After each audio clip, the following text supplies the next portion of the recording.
question has to do with the working poor, who, as we know, are suffering terrible financial problems, and it's just getting worse as we head into what may or may not be a recession. What can you do, what will you do as an assembly member to make things a little bit easier for the working poor, especially in this district? Number one, stop people from raising their rents exorbitantly.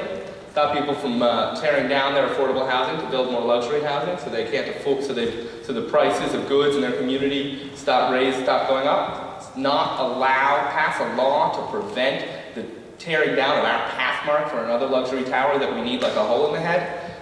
So that's number one, so that we can keep access to affordable quality food for everyone in our community. Number two, we would fully fund New York City Housing Authority's capital budget instead of giving them 6% of their request like Sheldon Silver did last year, which is an insult. I understand there's not enough money to go around for it. That not everybody gets a complete request, but 400,000 New Yorkers live in city housing, and it's an insult to give that number. So that's a housing issue. We need to move towards universal health care. That's realistically gonna involve a federal commitment, but we need to expand our commitment to S-CHIP for New York's children.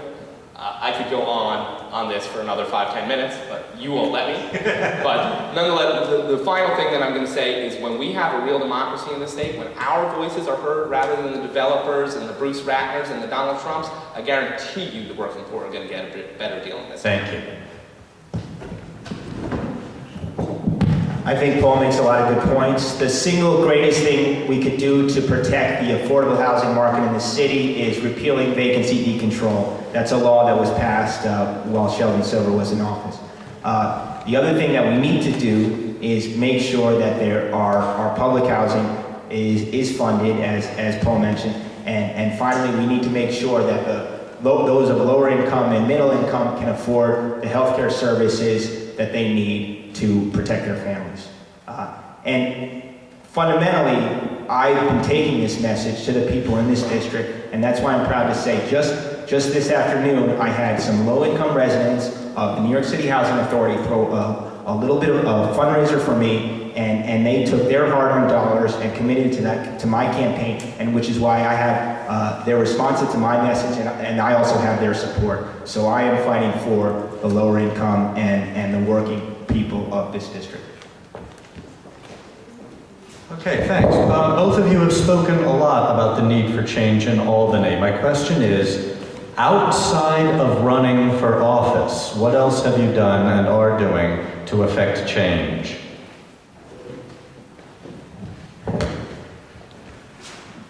This state assembly race is the center of my world right now. Unfortunately for my wife, it's almost becoming the center of her world. What I recognize, though, it's not the center of everyone else's world. So, for instance, on the state senate elections, I went out to Long Island to help Jimmy DeRue turn a state senate seat Democratic that was Republican. I've worked on campaigns. I've worked for progressive city council members. I volunteered in my community. I worked for Steve Harrison, who not worked for, but helped to